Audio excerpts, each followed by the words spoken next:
బహుజన టైమ్స్కి స్వాగతం. దళిత కౌన్సిలర్కు సొంత ఇల్లు ఉండకూడదా? కబ్జా అంటే అర్థం తెలుసా? ఇక 30 సంవత్సరాల నుండి మా తాతల కాలం నుండి స్కావెంజర్గా పనిచేస్తూ మా ఎంఎం కాలనీలో నివాసం ఉంటున్నటువంటి మాకు పట్టా కూడా కేటాయించిందని ఎవరో చెప్పిన మాటలు నమ్మి టీడీపీ మహిళా నాయకురాలు గుడిసే కృష్ణమ్మ మాపై అనవసరమైన ఆరోపణలు చేస్తూ దళిత 18వ వార్డు కౌన్సిలర్ చిన్నాపై విమర్శలు చేయడం తగదని ఏపీ ఎంఆర్పీఎస్ తాలూకా అధ్యక్షుడు రఘునాథ్ ప్రశ్నించారు. ఇక కబ్జా అంటే ఏంటో గుడిసే కృష్ణమ్మకు తెలుసా అని టీడీపీ హయాంలో కబ్జాలు చేసిన వారు మీకు తెలుసా అని ఆయన అన్నారు.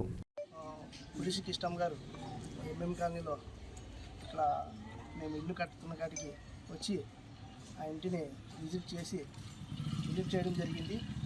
ఇది కౌన్సిలర్ చిన్న కబ్జా చేశారని ఆ అమ్మ చెప్పడం కూడా జరిగింది. కానీ ఆమె వాస్తవాలు తెలుసుకోవాలని నేను ఆమెకి మీడియా ద్వారా తెలియజేస్తున్నాను. ఎందుకంటే నేనేం కబ్జా చేయలేదు, దీన్ని మాకు పట్టా రూపంలో ఇచ్చినారు కాబట్టి నేను ఇక్కడ ఇల్లు కన్స్ట్రక్షన్ స్టార్ట్ చేశాను. గతంలో టీడీపీలో 2004లో ఇదే మా ఇంటి వెనక నా వీపీ వెనక కనపడేది కూడా మళ్ళీ అప్పట్లో టీడీపీ వాళ్ళు ఇచ్చినారు. మళ్ళీ అది కబ్జా కాంది, ఇది కబ్జా అయిందా అని నేను అమ్మని అడుగుతున్నాను. మళ్ళీ అక్కడ ఉంటుంది, అది కూడా టీడీపీ వాళ్ళు ఇచ్చినారు. అంటే వాళ్ళు చేస్తే న్యాయము, మేము కట్టుకుంటే కబ్జానా? అంటే దళితులు అంటే ఇంక అంత చులకనా అని నేను నిలదీస్తున్నాను అమ్మని. ఏమైనా ఉంటే వాస్తవాలు తెలుసుకొని రావాల్సిందిగా కోరుతున్నాను. కానీ ఎవరో చెప్పిన మాటలకి వాటికి వీటికి వచ్చి ఇక్కడ అన్నీ చెక్ చేసి మొత్తము రెవెన్యూ కాలనీ ఇది. మేము స్కావెంజర్లుగా కొన్ని ఏళ్ళ నుంచి తాతల కాలం నుంచి ఇక్కడ పూడుకోబోయినాము. మాకు ఇక్కడే పుట్టి పెరిగిన నాకు పట్టా గవర్నమెంట్ ఇచ్చింది కాబట్టి నేను కట్టుకుంటున్నా. ఆమె మాట్లాడడం ఇది సమంజసం కాదని ఆమెకు మీడియాపురం చెప్తున్నాను, తెలియజేస్తున్నాను. నా పేరు చిన్న, 18వ వార్డు కౌన్సిలర్. కమిషనర్కి తెలియదు, టీపీఓకి తెలియదు, ఎవరు పర్మిషన్ లేకుండా ఇక్కడ కన్స్ట్రక్షన్ జరుగుతుందని చెప్పేసి ఆమె ముఖ్య ఆరోపణ చేస్తుంది. దాని మీద ఆమె కమిషనర్కి ఫోన్ చేయడం కూడా జరిగింది. అలాగే కమిషనర్ తెలియదని చెప్పాడు. ఇంతకుముందు టీపీఓకి రాసినారంట టౌన్ ప్లానింగ్ వాళ్ళకి, ఏదో ఆకాశరామన్న రాసినారు. ఆ ఆకాశరామన్న ఉత్తరం తీసుకొని టౌన్ ప్లానింగ్ వాళ్ళు రావడం జరిగింది, విజిట్ చేయడం జరిగింది. కన్స్ట్రక్షన్ ఆపమని కూడా చెప్పారు వాళ్ళు. టౌన్ ప్లానింగ్ ఆఫీసర్ కూడా వచ్చి ఆపమని చెప్తే నేను కూడా ఆపాను. నా దగ్గర కూడా ఉన్నాయి సార్, ప్రూఫ్స్ వచ్చి చూపిస్తానని చెప్పిన. తర్వాత వాళ్ళు నన్ను పిలవలేదు, నేను వచ్చి చూపిస్తానని చెప్పిన.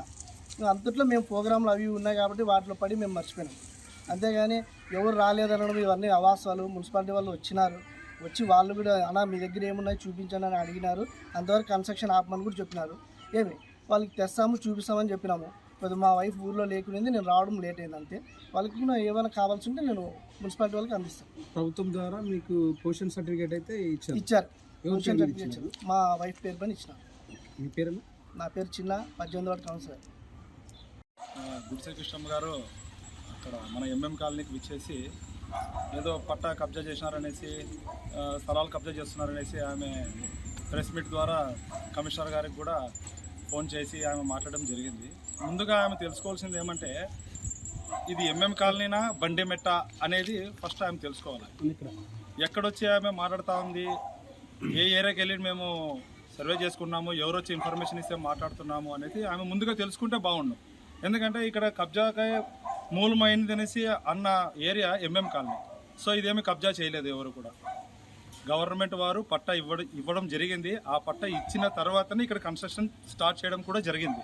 కాబట్టి ఇక్కడ ఎవరైతే కబ్జాలు చేయలేదు. ఇంకో విషయం ఏమంటే, కబ్జాలు ఎక్కడెక్కడ అయినాయో అక్కడికి వెళ్ళుకోకున్నట్లు ఆమె పర్టికులర్గా ఇక్కడికి రావడానికి కారణం ఏమో అని కూడా ఆమె మనకేం తెలియడం లేదు. ఆదంలో ఏ విధంగా కూడా ఎన్ని దిక్కుల కబ్జాలు అయినాయో ఒకవేళ ఆమెకు తెలియకుంటే తెలుసుకొని అక్కడక్కడికి వెళ్ళి సర్వే చేసుకోవాల్సిందిగా కోరుచున్నాం. ఆమెని గౌరవంగా ఆమెని రిక్వెస్ట్ చేస్తున్నాం. చాలా కబ్జాలు అయినాయమ్మా, దయచేసి అక్కడికి వెళ్ళి మీరు అక్కడ ఏ స్థలాలు కబ్జాలు అయినాయో అవన్నిటిని కూడా ఎంక్వైరీ చేసి అందరికీ న్యాయం చేయాలని ఆమెను కోరుకుంటున్నాం. ఆమె మేము అనేదానికి మాకు రెస్పెక్ట్ ఇచ్చి చేయాల్సిందే కోరుచున్నాము. ఇక్కడ ఈ వెనక కనపడే ఇల్లు కూడా ఆమె అన్నట్లు లేడీస్ది టాయిలెట్సే. ఈ ప్లేస్ వచ్చేసి ఆమె అన్నట్టు లేడీస్ టాయిలెట్స్ కాదు, జెంట్స్ టాయిలెట్స్గా ఉండింది ఒకప్పట్లో. లేడీస్ టాయిలెట్స్ ఏది, జెంట్స్ టాయిలెట్స్ ఏది అది కూడా ఆమెకు క్లియర్గా తెలియదు. దయచేసి ఆమె తెలుసుకొని ఏదైనా కానీ నిందలు ఏమన్నా ఎవరి మీదైనా వేయచ్చు, ఆమె కావాల్సిన ఏ యాక్షన్ అయినా తీసుకోవచ్చు. ముఖ్యంగా చెప్పడం ఏమంటే, పట్టా ఇచ్చిన తర్వాతనే కన్స్ట్రక్షన్ స్టార్ట్ అయ్యింది, దీన్ని ఎవరు కబ్జా చేయలేదు. ఆమె తెలుసుకోవాల్సింది అదే ఫస్ట్ ఆఫ్ ఆల్. నా పేరు రఘునాథ్, నేను ఏపీ ఎంఆర్పీఎస్ తాలూకా అధ్యక్షుడు.